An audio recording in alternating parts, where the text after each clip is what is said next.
Welcome back, everybody. We are here. We are continuing our treasure hunters, and we are on chapter 17.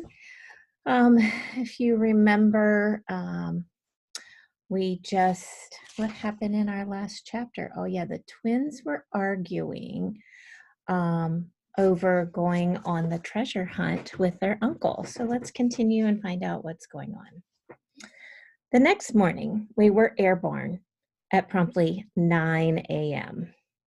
Punctuality is the politeness of kings, said Uncle Richie over the roar of the engines after he lifted off from the private aviation center at DC's airport. King Louis XVIII of France said Storm. Indeed he did. Bully for you, Storm, bully.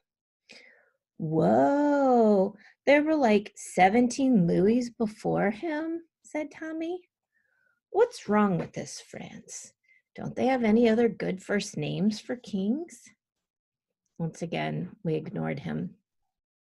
Maybe because Storm and Beck and I were scared, the twin propeller plane was lurching forward with one wing and the other taking the lead. Uncle Richie, I said, over the rattle and hum of the groaning engines, how old is this aircraft? It's not old, Bick. It's gently used. Ladies and gentlemen, you are now flying in a 1971 Piper Aztec. It's the very same twin-engine plane that the record-breaking British aviatrix Sheila Scott once flew around the world the longitudinal way by flying over both poles. Wow, said Tommy, who had been studying for his pilot license. This used to be her plane? He did have another reason for the nickname of his. Perhaps. I did find an interesting pair of ladies' boots in the cargo bay when I took possession of it in New Jersey several months ago. Did you win it in a card game? Asked Storm, bracing her hands on the back of Tommy's co-pilot seat as we bumped along. Here they are flying. There's the little plane. Indeed, that's why I call her the Royal Flush. But will it make it all the way to California? Asked Beck. Well, I certainly hope so, said Uncle Richie, as the left engine shook and banged like it wanted to spit out its rivets. But the suspense of not knowing makes the ride much more interesting, eh? Not really, I wanted to say. Instead, I just closed my eyes. We chugged along without incident for 2 hours. Anyone care for a loop-de-loop? Asked Uncle Richie when we were somewhere over Tennessee. I think he was getting bored. Go for it, shouted Tommy before the rest of us could scream, no! Oh, I can't imagine doing a loop-de-loop in the air. Cheerio, said Uncle Richie. Hang on to your hats, your backpacks, and your breakfast. When we finally pulled out of the loop, Beck and I turned to Storm. Are we there yet? We gasped. Storm shook her head. 1,909 more miles to go. How about a barrel roll, boys and girls, said Uncle Richie. No! The three of us shouted before Tommy could shout yes. Very well, said Uncle Richie. We'll do a hammerhead stall turn, coupled with a tail slide instead.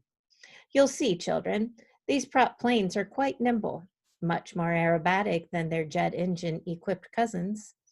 Yes, it was scary, as you can imagine, like being on a roller coaster without a track or guardrails. Tommy loved it. The rest of us remembered our prayers. We knew we were in the hands of a madman. We were never going to find the lost ship of the desert. Instead, we were going to become the lost airplane of wherever we crashed. How about lunch? Beck shouted after Uncle Richie concluded his stomach-churning display of aerial tumbling and twisting. Lunch, of course, was the last thing on our minds. And since our stomachs had been tossed around and ended up somewhere between our noses, but Beck hoped food would distract Uncle Richie from his daredevil actions, at least for 30 minutes. "Bully," said Uncle Richie, "unwrap those sandwiches your father packed. Lying upside down can really work up an appetite." "There's potato salad too," I said, "and chips and pickles." "And fruit," said Beck. "Lots and lots of fruit." We both wanted this to be a very long lunch, one that might carry us the rest of the way to California without any more circus stunts. Our plan worked. We cruised across the country without incident. Uncle Richie found a new distraction, teaching Tommy how to fly his 1971 clunker of an airplane. We were all grateful for that until we crossed the desert and began our initial descent into the Salton Sea area.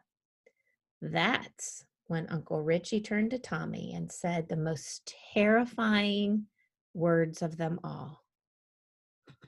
"The controls are yours. Bring us in for a landing."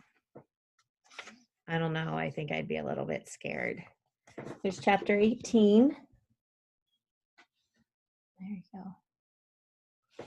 That doesn't look good. So I just push this thing forward.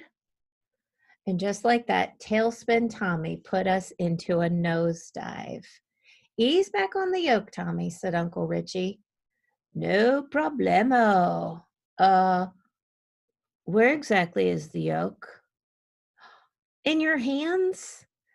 "Oh, this thing that looks like a steering wheel?" "Exactly. Well done, lad."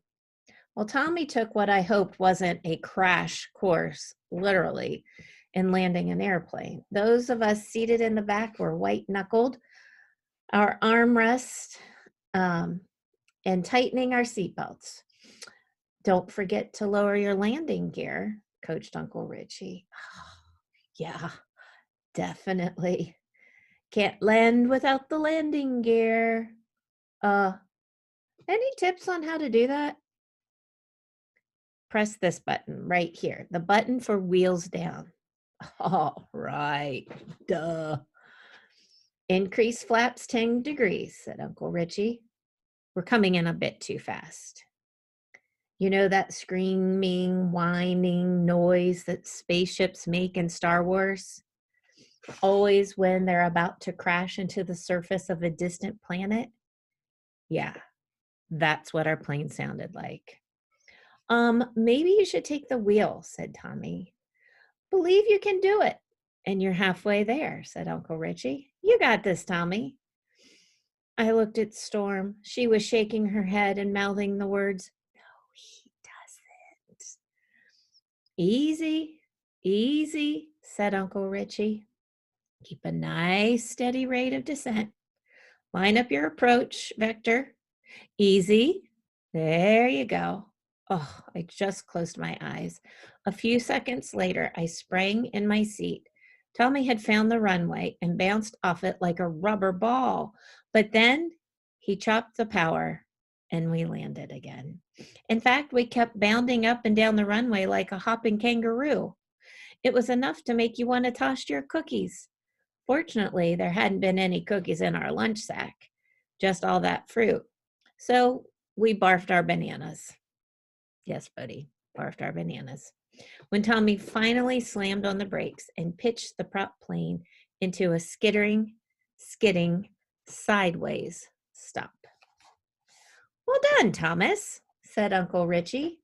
And then he turned around to compliment Beck and me on our projectile vomit. "Well aimed, you two." "Well aimed indeed." We both emptied our stomachs into a quickly improvised air sickness bag, the big brown grocery bag Dad had packed our lunch in. "Storm," said Uncle Richie, "kindly tell everybody where we are." "The Salton Sea Airport." she replied, as her face slowly lost its pea green color. We're a mile southwest of Salton City in Imperial County, California, and approximately 120 miles northeast of San Diego. The runway is made out of gravel. Probably why it is such a bumpy landing, said Tommy. Yeah, right, I thought. That's why it was so bumpy.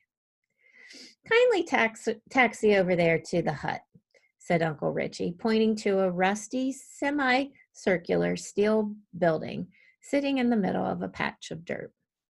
Your parents' generous financial support of our expedition allowed me to, late last night, make a few phone calls to an old friend and rent all the gear we might possibly need for our treasure quest in the deserts west and south of here. I was still feeling pretty queasy, and my legs were kind of wobbly when we finally climbed out of the parked plane and marched across the dirt to a storage building.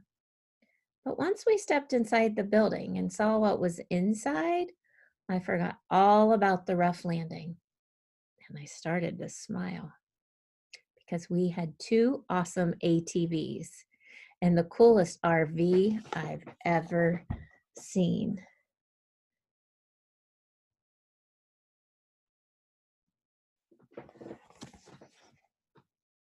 But that wasn't all. Hitched behind the RV was a trailer hauling a backhoe. Now then, said Uncle Richie, who wants to go play with toys in a giant sandbox? We all shot up our hands. Hey, even if we didn't find the treasure, we'd sure have a ton of fun trying to dig it out. So there you have it.